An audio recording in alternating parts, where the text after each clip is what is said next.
Welcome back to the Frozen Forum podcast. I'm your host, Nathan DaCosta, along with my co-host, Alex Nagy, and we have a lot to catch up on over these last 2 weeks with the Montreal Canadiens, from Cole Caulfield to Juraj Slafkovsky to Nick Suzuki to Michael Hage to playoff spot to the Atlantic. There's so much to talk about, but that's what we're going to be covering in this episode of the podcast. But first of all, Alex, how are you doing? Nathan DaCosta, look at this. Look at this. You pull up the NHL standings, and what do you see? What do you see, Nathan? Not only are we in a playoff spot, we're in second place in the Atlantic Division. We are 2 points behind the Buffalo Sabres for first place in the Atlantic Division with a game in hand, and the Montreal Canadiens fifth in NHL standings. NHL League standings. The team that, according to some public models, was going to come out of the playoff spot and barely squeak in is fifth in the NHL. It's so nice to see the Montreal Canadiens on those NHL and Sportsnet power rankings of the top teams in the league, and they get their own spot, because the other 16 teams from 16 to 6, they're just in a list. And then you swipe over and you see the Montreal Canadiens. So nice. All of them are doing it too. You know, you look at the Athletic placed the Montreal Canadiens in the 5th seed in their rankings last week. I mean, what a run that we've been on.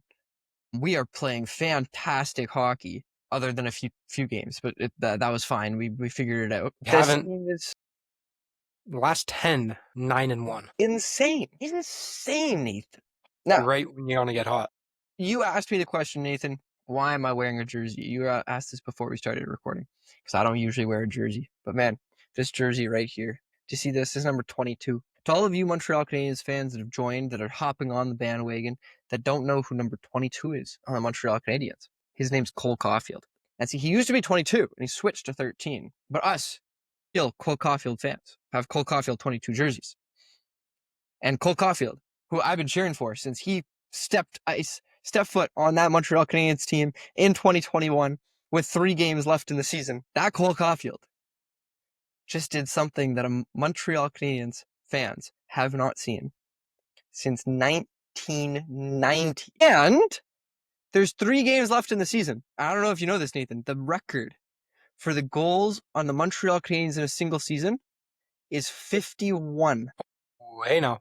And we play at home tonight, which is what Mr. Saturday Night needs against the Columbus Blue Jackets too. Could you imagine? All these people saying, Cole Caulfield, the greatest 50 goal scorer to never score 40 goals. What do you have to say now?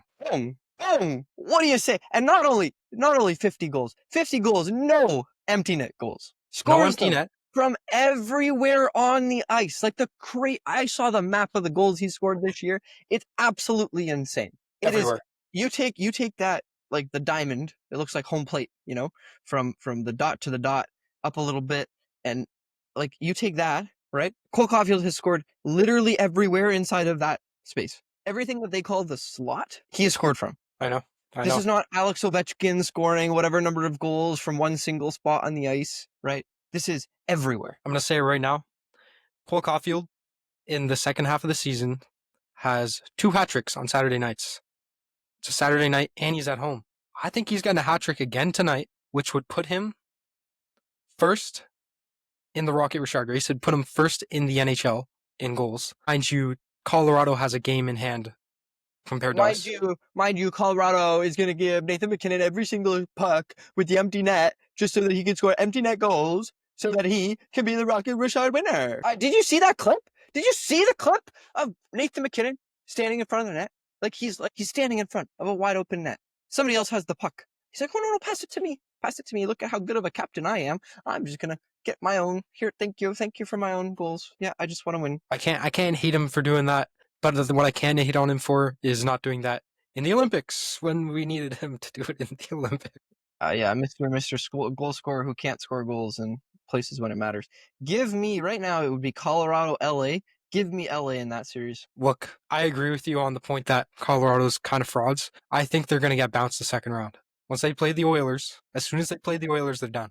That's the third round. That would be the third round. Then who would they play the second round? Dallas or Minnesota? Well, they're getting bounced. They're getting bounced by Dallas. Man, oh man. Playoff it's going to be. Look, Nathan, we got to talk about the Tampa Bay Lightning, okay? Because I know that in our world, it is still possible for us to come first in the division. The Buffalo Sabres would tell you that it's not possible because they have to lose. They would have to lose one of their games, and we would have to win out. They would have to lose one of their games, and we have to win out.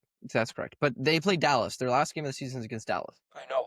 And it's in Buffalo. I kind of want to go to it. Be a big game. Be a big game. If you go to that game, you should wear a Habs jersey because it might have Habs implications. No, we've got to win out. I mean, we don't have the hardest of schedules coming up. We've got a Columbus Blue Jackets team that still thinks it is in the playoff race, but has very literally no path of actually getting there. You have a New York Islanders team who still thinks it's in a playoff race, but again, is actually, and they are in a playoff race. I will say, the Islanders, the Blue Jackets, they are like the Jackets are 2 points behind the Flyers for third in the Metro. So they're still in it. Fine, they're still in it. Columbus's chances are gone tonight when we beat them. The Islanders, hopefully, have extinguished their hopes by the time we play them. Although sometimes those teams try to play spoiler. Maybe. That is true. Actually, I didn't even notice this. I didn't notice we could play spoiler. We could get the Washington Capitals into the playoffs. Do you see this? We play there's 4 teams fighting for the third place in the Metro. It's the Flyers, the Islanders, the Jackets, and the Capitals. Okay? We play the first 3 teams to finish the season. If we knock them all. If we beat all of them, and Washington takes advantage of the opportunity, which is not a guarantee to happen. They could get in. They could get in. They could. We'll have to see. The Jackets' chances are very, very, very low. The only chance they have is Philly, and Philly they've been a wagon. It doesn't say it on the standings here, but their second half of the season has been insane. Everybody wrote them off, but they didn't go 9-1, so. No, there's 2 teams that could clinch today. Boston with a win and Vegas with a win. Both of them win today. They're in. My goodness. Give me my league standings for a second. Hold on. Ready? The Vegas Golden Knights, if we were playing 1v16, would not be in a playoff spot. They wouldn't even be one place out of a playoff spot. They're in 18th in the league. Your Anaheim Ducks, who are in a playoff spot, are 19th in the league. And the LA Kings, who are in that 20th spot in the league, is in that wild card. It is the wild card position that they're in, right? I think the crazier thing, if you keep scrolling down on that list, the 22nd place team, New Jersey Devils, are eliminated. 26 to 32 are all eliminated, except the Seattle Kraken at 28, who are still technically have a chance of making it. And better than that, looking at these standings, the Utah Mammoth, who are in a wild card spot, have clinched a playoff spot before anybody in the Pacific. What's going on in that division, man? And actually, I was trying to figure out, because I almost couldn't figure out. I was like, how does, like, I still don't really get it. How could Edmonton actually miss the playoffs right now?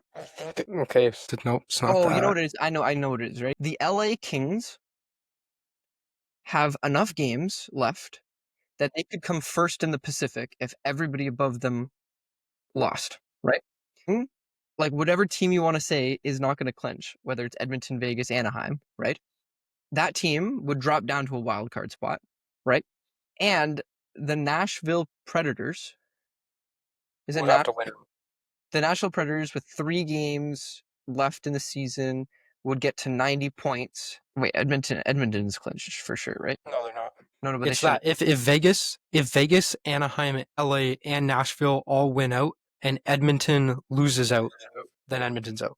But don't they have, like, Nashville could win 3 games, right? If Nashville wins 3 games, because they only have 3 games left. That would put them tied with Edmonton, but then in terms of points percentage. Well, no, not points percentage. Like, if they won out, they would have 90 points, and they would have 30 regulation wins, which is the first tiebreaker. Edmonton's got 31, so Edmonton should have clinched. I don't know why the NHL site doesn't have those clinched, but I think Edmonton's clinched. I think if most of the NHL teams, Edmonton even plays today. So if Edmonton wins, I still don't think they clinched technically today. No, they have because Nashville can't catch them. Then they've clinched a playoff spot for sure if they win. Yeah, because Nashville only has 3 games left. You know what it is? I figured it's Winnipeg, bro. Do you remember that team that was shit for the first half of the season? They win out.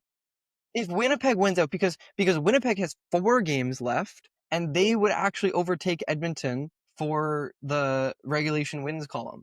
That's crazy. What an insane way to find I mean, what a crazy end to the season that would be. I gotta say, I think Edmonton would have to trade Connor McDavid to the Montreal Canadiens if that happened. If you miss the playoffs because you lose out, the Winnipeg Jets win out. They're on a 3-game win streak too. I know. And the rest of their schedule, who do they play today? They play the Flyers. That's a tough game. Flyers, Vegas, Utah, San Jose. Those are all winnable games for the Jets team that I know how they can play. Yeah. All right, Nathan, we gotta switch back focus to the Yeah, Montreal we got to Canadiens. switch back into Habs talk. Habs Where talk. do we even start? This is I where think we we got to start. go This the is man where of we the start. hour. Mr. Cole Caulfield. Goal. For the rest of the season, his name is Cole Caulfield. Cole Caulfield. Goal. Caulfield. Goal. It could even be Gole if you really wanted to have fun with it. But Cole Caulfield, I mean, first of all, last season was the first season that a Montreal Canadiens player has had 80 points since, well, for like a long time.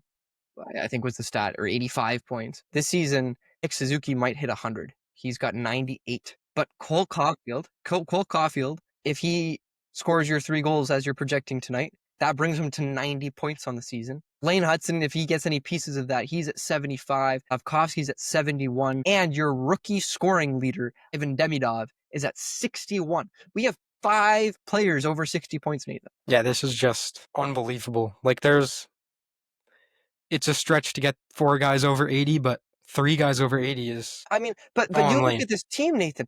Yuri Slavkovsky, he just turned 22. I know. Right? I think it was 22, surely. Yeah, it's 22.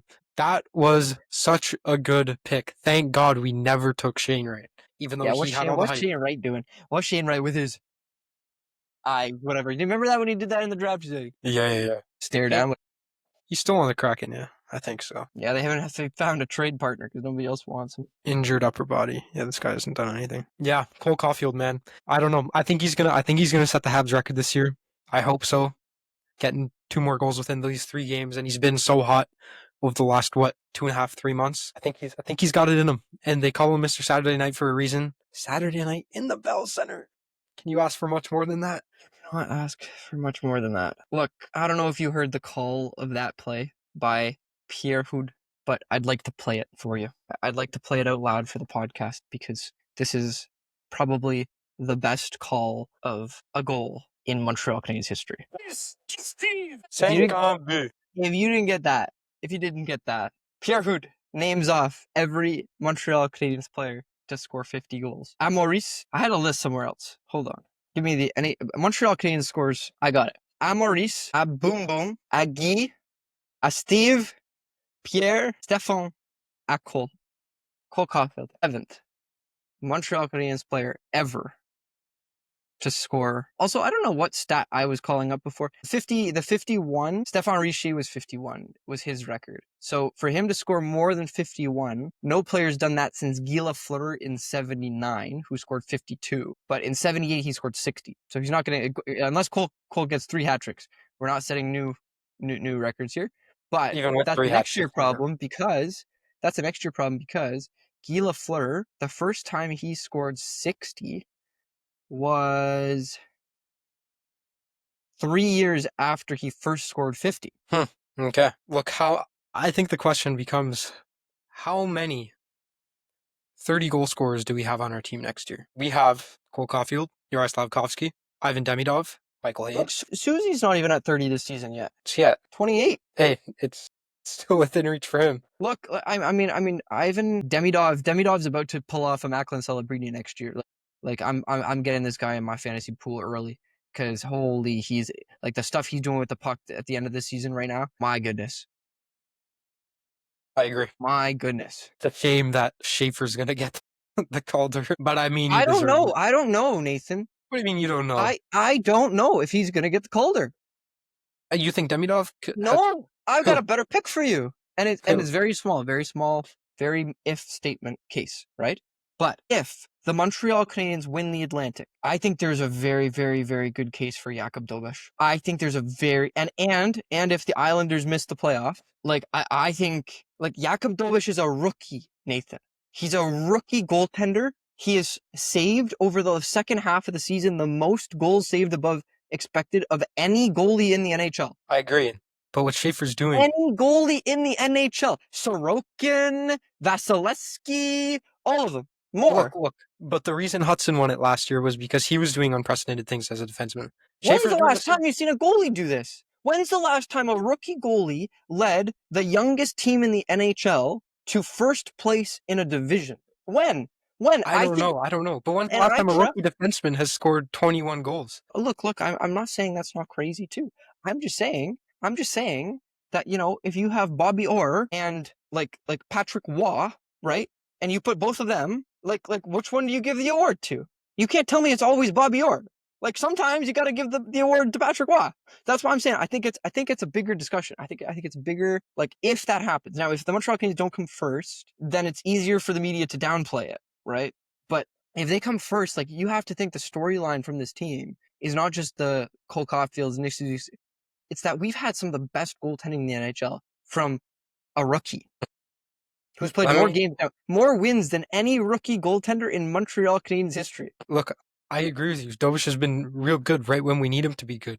But let me take a look at what the odds are looking like. Oh, the odds are going to be ugly. They're probably not even odds. It's not even odds. I can tell it to you. Sorry. Did you know this season? Jakub Dobish is 7th in the NHL this entire season. 7th in goals saved above expected. He has saved 33.38 goals saved above expected over the season. First in the NHL is Logan Thompson, the guy who should have been the goalie for Team Canada. 58.38. So it's going to be Dobish Fowler. Second last in the NHL is your actual Team Canada goaltender, Jordan Binnington, minus 12.6 goals saved above expected. So it's going to be Dobish Fowler for the playoffs. No, of course. I actually don't think so. I was thinking about this. The more I think about it, it's going to be Dobish Montembeault. Oh, bro. No, you have to hear me out, okay? You need Jakub Fowler playing games, playing in the playoff push for the AHL, for the Laval Rocket as the first goalie where he plays every game is better for his development. And when you get past this weekend, it's going to happen after this weekend. He's going to be sent back down. When you get past this weekend, you don't need a backup goaltender, right? Like maybe they'll call him up for like game 7. If we have to win game 7, just in case Dobish gets hurt.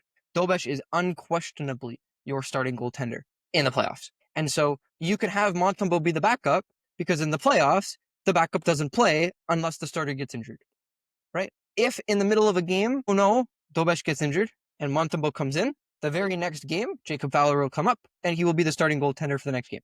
That's how I see it happen. Yeah, okay, I understand the point of view for wanting Fowler to get more experience in the A. But look, man, Montembeault, after these last few games we've seen him play, I do not trust him. It's not about trusting. It's about you don't have to trust him. And the worst case scenario is you have to trust him for like half a game. The worst case. Absolute worst case. We put Jack Guy in net for the rest of the game. You want to know a cool stat though, Nathan? Do you know who won the Vezina for the last few years? You know how his name is Connor Hellebuck, right? You've heard of that guy? Okay, yes. Did you know he has less goals saved above expected than Jakub Dobish? Picked this guy in the first round of my freaking fantasy, and he's been a bum. Did you know he has less goals saved above expected than Jakub Dobish? Let's see if you can find those odds. Let me see. Give me one thing I did want to bring up. We got Caulfield with 50. Let's go. Laugh. Same game. 30. Deserves a round of applause for himself, too. Nick Suzuki, 70 assists. First time in how many years? Like a decade or two since we've had a guy get 70 assists. We already discussed the goalies, but now what I think needs to be brought up, Michigan eliminated from the NCAA playoffs. Michael Hage. Do we call him up? Do we sign him so that he's on the team for the playoffs? Do we bring him up today? I mean, he's not coming up today for sure. It's too close. There is a chance that he plays. Have you ever heard of an airplane? What I meant by too close is it's like there's too many things that have to get done. They do a lot of negotiation with the agents. It's not like they have, like a deal already in place. So again, fun fact though on the Cole Caulfield 50 goals. Cole Caulfield got a call from Stéphane Richer yesterday welcoming him to the 50 goal club. Nice. Which is good on the Montreal Canadiens. Your Calder odds right now, Nathan, it's Matthew Schaefer is 98%. According to Polymark. I get it, but the thing is, like, nobody's been talking about Dobish because I think most people in the NHL don't even know Dobish is like a rookie. I keep forgetting he's a rookie. He doesn't look like a rookie. He's been playing well. So yeah, I mean, the reason I bring it up, you look at last year's race, who's the goalie that was in last year's race? So the finalist for the Hudson Celebrini and who? The guy on the Flyers. What's his name? Yeah, him. Not Yeah, Carter Hart. not Carter Hart. Isn't his last name something food related? The hell's his last name? Do you remember like that? It's Wolf. Dustin Wolf. Yeah. Isn't that Calgary? That's Calgary. It's not. Nice. Dustin Wolf. Yeah, Dustin Wolf. But what did Calgary do last year? Like, what did Dustin Wolf even do to get like Calder votes? Like, I don't even brought them into playoff contention. Brought them into playoff contention. This is what I'm saying. Like, when you look at a Montreal Canadiens season right now, you cannot ignore the fact that we have a goalie who has 33.38 goals saved above expected on the season. As a rookie, he's played 41 games. Scary, bro. This team is going to be scary for the next few years. Man, if we make it to the second or third round, we have to go. Like Nathan, Dobesh this season. Okay, here's a question. Okay. Dobesh this season has played 41 games. Montembeault has played 25. Fowler has played 16. Which one of those goalies has the most losses in the season? It's a trick question. Monty is tied with Dobesh. Dobesh has played 16 more games and has the exact same number of losses and overtime losses. Jakub Dobesh is 29, 8, and 4. 269 GAA, 904 save percentage. You're telling me that doesn't deserve Calder votes? No, not when you have Demidov and Schaefer. What has Demidov done? That's like crazy this season. I understand the case against, 61 points is crazy. I understand. What did Celebrini put up last year? It's like 63? Yeah, 63. Like it's not like we're doing anything crazy there, right? He's been good. Don't get me wrong. I want to be on the Demidov trade. The absolute best rookie story out of Montreal. I think the difference is Dobish is a fantastic goalie, let alone rookie. But Schaefer this year, he's got to be one of the best defenseman. He's not He's the not. best. He's not close to the best. What are you talking about? He's not. He's not. Lane Hudson is better. Lane Hudson this season has a better season than Matthew Schaefer, hands down. Hughes, Werenski, Lane Hudson, and then it's like Schaefer or maybe Cale Makar. You put those four, right? You put at least 4 above them, and that's ignoring all of the defensive efforts from Slavin. From Radish has been on fire this year. Darren Radish has been an insane defenseman this year. Oh, what's his name in Detroit? Moritz Seider. Seider is easily one of the best defensive defensemen in the league. I get it. What he's doing as an 18-year-old is crazy, right? Because he's competing. He's up in this thing. Sure, I get it. I'm not saying that this is a clear cut and dry, Dobesh should win the Calder and he doesn't even deserve votes. That's not what I'm saying. What I'm saying is like, it should be closer than 98%. Like Dobesh is not even on the Poly Market site for people you could bet on to win the Calder. I wonder if they're probably not even considering him. Like even they are. He's a rookie. And this is why what I think is going to happen and what I've been trying to say, what's going to happen closer to these votes, because the votes for the Calder aren't due until like a while from now. You're going to have a bunch of, because the people that vote on it are the sports writers, right? It's the people who cover the game, and they have to vote 1 through 5, right? First, second, third, fourth, fifth. They're the kind of people that we're going to get a little bit of a buzz, I think, at the end of the season from the media. Hopefully Montreal media comes up and plays big, because like we should get this going. We should get this conversation going, because then all of those writers who cover the game, they're probably not even thinking about it. And that's why the odds are 98%. And as soon as you get a few articles and a few people talking about it, people are going to start to look. And yes, I think Matthew Schaefer will win the Calder. But I think it should be like 60-40.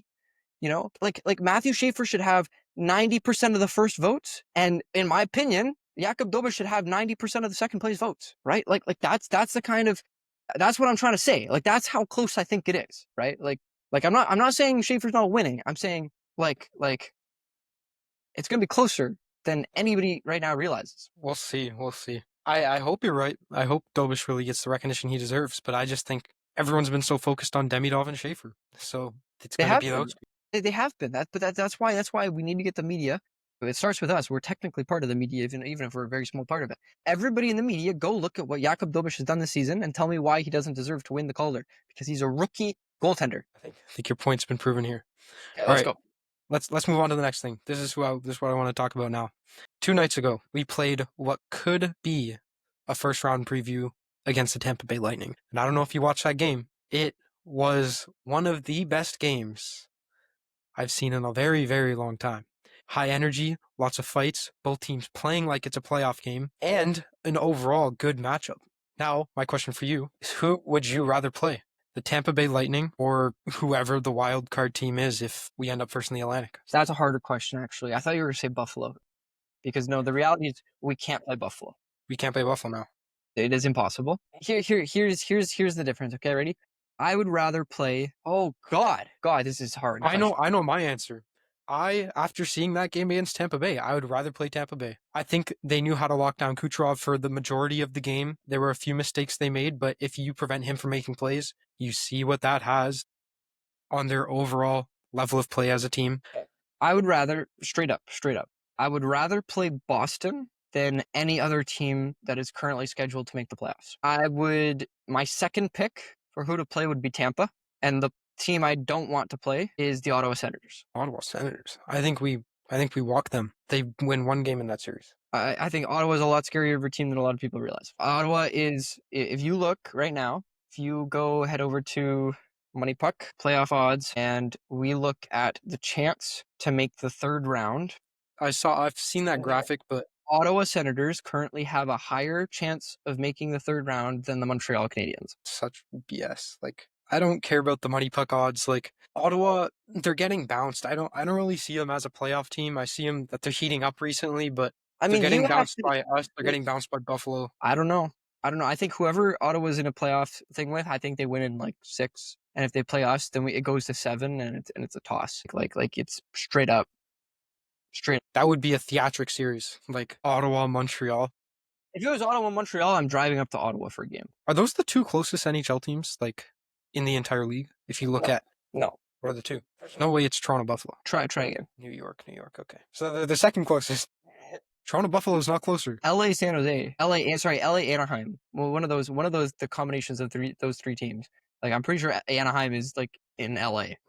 Well, screw the big American cities. Yeah. Yeah, if they play Ottawa, the closest Canadian team for sure. Yeah, for sure. We are going to Ottawa for sure. No, well, I'm actually actually going. Would be going. Yeah, would be getting tickets. But I mean, that could be your second round matchup, though. That's what I'm trying to say. It's a first round match. Well, this is the thing, right? Like, the Atlantic matchups right now, if it was because like right now we would be Buffalo, Boston, and Boston's less of a factor. I think even from like the Money Puck odds have Boston as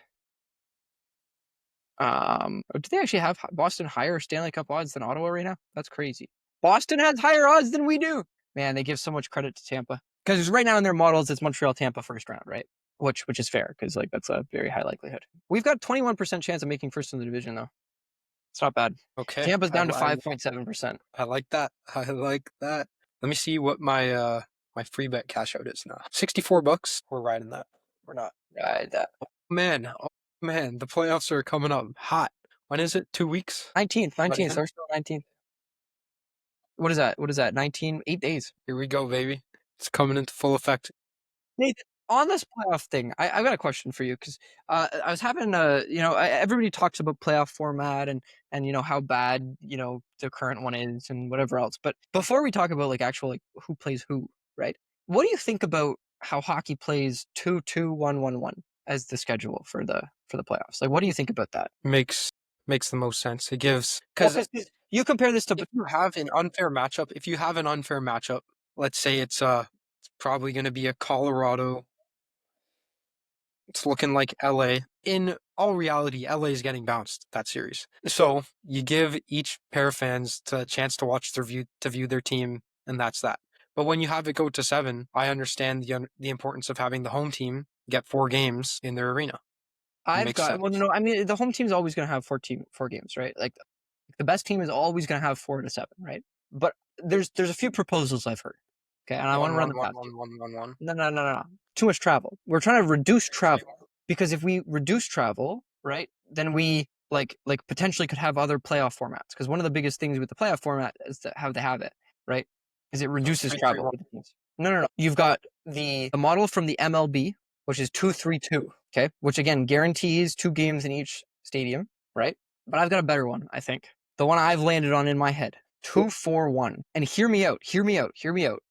Okay? No, that's ridiculous. 4 games in a row at home, like for the Which in in any series where you're the better team, right? That means you have three opportunities Three opportunities to win at you've home. got to win at home. And if you don't capitalize on those three opportunities and it's pushed to 7, then you reward the underdog with a home ice matchup for the deciding game of the series. And this also, the reason that this came up is because there was some surveys amongst NHL players who said that starting at home in the playoffs can come with a little bit of extra pressure. So if you're the better team, sometimes that can like equalize because you're the better team, but it feels more pressure at the beginning of the series to start at home because you have to win at home, right? Like the whole thing about the playoffs when you're the better team is if you win all of the games at home, you win the series, right? So what that does is it allows the better team, the first 2 games, they go into the first 2 games thinking it's fine if we don't win. We're just coming out to try to play hockey. Puts a little bit less pressure on them. I think you're going to have more favorites win, which I don't know if that's better or worse for the NHL. Probably better because you get better teams in the finals. But again, the home team then has 4 opportunities. Because the thing I can't stand, right, is this, we can't sweep them because, we wouldn't win it at home. So we're going to let it go to game 5, like Tampa did with us in 2021, right? Look, like in all reality, the NHL is not switching from their 2-2-1-1. They could. I think they could realistically switch to 2-3-2 because I that do would think decrease travel. 2-3-2 is possible. I was going to say 2-3-2 is possible. 4-1 seems like a bit of a stretch. 4 home games in a row. There's no way the underdog in that series for that reason exactly. Like if any team is an underdog, they're not going to want that, regardless of the team. No, but think of it, right? If you're the underdog, right? All you have to do is win at home, and then you have 4 opportunities to beat the other team at home in a row. I don't think that. I think that would work. I think it'd be better. I think it'd be a lot better. I think it'd make for better playoff series overall. And there's less travel. There's the least amount of travel because 90% of series don't go to 7, right? So there's only 1 flight. True. I could see 2-3-2 being adopted before 2-4-1 though. Like that's a huge jump going from it's 100% jump in games in a row in one location. Like that they would adopt 2-3-2 before they even consider 2-4-1. Yep. I think we should go there though. I think those conversations should go there. I think 2-3-2 is possible. The thing with 2-3-2 is I think it gives so much advantage to like an underdog. And I think you probably see this in the MLB is like when the away team has 3 games in a row at home, it's like you've got so many series that are blowouts, right? That end in game 4 or 5 and they're ended on like right, which is not great. And then you have with the series is that the underdog is actually a player. Like you're guaranteeing game 6 and 7 are at home for the better team. I don't know. I like 2-3-2 is better than what we have right now, I think. Probably. Yeah, I agree with that. I think baseball players would agree with that too. But yeah, can you imagine baseball players would throw a fuss if they had to do what we do? 1-1-1. could you imagine like The other thing is like with the less travel, like the NHL schedules travel days in the playoffs. With less travel, you could actually be done the season faster. You would have more games closer together. Right? Less break. yeah, but then as a fan, I also like hockey lasting until June. Then it's only 2 months until it gets going again. I mean, hockey only lasts for June for two teams. Only lasts till May for 4 of them. Yeah, but I do like, as a fan who actually loves watching the game, I prefer it going to June and then starting back up again late September, October. Yeah. I don't know. It's a good thought, though. It's a good thought. Should we do another run through of the current playoff matchups and seeing who wins, who? For what the playoffs would look like right now, or if we did a 1v16? If the playoffs started right now with how the playoff bracket is laid out, wild cards and everything. Let's go to this standings because the NHL actually has added this great tab called If the Playoffs Started Today, so I can see the bracket. If the playoffs started today, Nathan, you've got Buffalo versus Boston. Give me Buffalo. You've got Montreal versus Tampa. Give me Montreal in 7. I don't think it goes 7. I actually think they sweep, but it's fine. I think Montreal's got Tampa's card. Give me Montreal, Buffalo. Hold on. If we have Tampa's card, you still want to play Boston over Tampa first round? Yeah, because Tampa's like I think we can play Tampa. I think that Vasi can get lucky and steal games, and we can get unlucky and hit the post a bunch and whatever else. Like that. We did hit the post a lot. That happens in Tampa games. Like Tampa's scarier. Vasi is scarier than Swayman. Yeah, I agree. Okay. We'll do the second round matchup just for fun here. But Buffalo, Montreal. Montreal in 7 overtime. After know, every like, other game in, beforehand was an overtime. in 7 games with like 16 overtime periods played. Like I think that would be the story in that series. Carolina would be playing the Ottawa Senators. Give me Carolina. Give me Carolina. Give me Pittsburgh, Philadelphia. Pittsburgh. Pretty straightforward there. You say Carolina over Ottawa, yeah? Carolina, Pittsburgh. Give me Pittsburgh. Carolina is not making it out of the second round this year. Pittsburgh, Montreal, conference final. Give me the Habs, Sidney baby. Crosby versus the Montreal Canadiens. Give me the Habs. And then Sid can join us next year if you really want. He really wants. All right. By the way, I'd like to take this opportunity to remind everybody who is like, This oh, is not biased. Sid would never join your team because you're not a contender. We're 5th in the NHL now. All right. Thank you. You said that with a lot of sass, bro. A lot of sass. I was aiming for it. Look, let's get Colorado and LA. Bounce. LA. Sorry, Colorado. LA's getting bounced. Sorry? Did you say sorry? Colorado in 4. All right. Dallas, Minnesota. Give me Dallas. I think it's going to be Edmonton, Utah. Edmonton I'm in taking 4. Utah on that one, by the way. Vegas, Anaheim. Anaheim. Vegas are a bunch of frauds. You gave me Edmonton, so I'll give you Edmonton, Anaheim. Edmonton. I still think Edmonton. Edmonton, I think, is making the cup final. I think Utah wins the series against Anaheim, but yep. Give Colorado, Dallas. You said Dallas bounces them earlier this podcast. Dallas, I still think bounces them. Dallas versus Edmonton for you for the first Stanley Cup in Canada. Yep. I'm really tempted to put some money down on that Stanley Cup final matchup. Yeah, see, I just think Edmonton gets bounced. I think the Pacific is so bad this year. I can never hate on Connor McDavid, man. You can't. But they have to save the puck too sometimes. Like, look, they don't have Nuge. They do have Nuge. They don't have Hyman, and they don't have Draisaitl right now. And he is still putting on absolute clinics for this team to still be first in the Pacific. It is a pillow fight, but it's been a one-man when's show. Draisaitl and Hyman get back? For the playoffs. Connor McDavid just proved it the other night, get a hat trick and 2 assists against, I don't even know who they were playing, but he looked like a wizard 2 nights in a row, just dazzling through the whole team. I'm taking Utah. I don't think so. Look, Utah's a good team. They started hot this year. They cooled off, and then they've been back on it. They've been back on their horse recently. Clayton Keller's been hot. Money pucks Edmonton at 50-50. I think it's Vegas. They've got Vegas, Anaheim at 61-36. For who? For 61 Vegas. For Vegas. Yeah, fuck Vegas. Vegas is losing that. I really hope the Anaheim goalies can figure it out. Yeah. All right, Nathan. I think that's good for a podcast. Yeah. It's a good episode. All right, everyone. The 1 or 2 of you that have made it to this point in the episode, thank you very much. Once again, we appreciate you very, very much. Make sure that you subscribe, you hit that like button, you hit that bell notification, and you leave a comment on YouTube. It really helps us grow. I think we're at 163 subscribers now. It'd be fantastic if by the end of the playoffs we can get to 200. 200 in our second year of doing this. That would be incredible. Thank you all for the support. Make sure that you follow us on Instagram, Facebook, TikTok, Twitter, and you can watch us on YouTube Shorts. And you can also listen to us on Spotify, Apple Podcasts, Amazon Podcasts, and anywhere you get your podcast content. That's all for today, folks. We are going to be coming back to you later this week. We're going to start doing 2 episodes a week because it is crunch time, baby. 3 games left until the playoffs.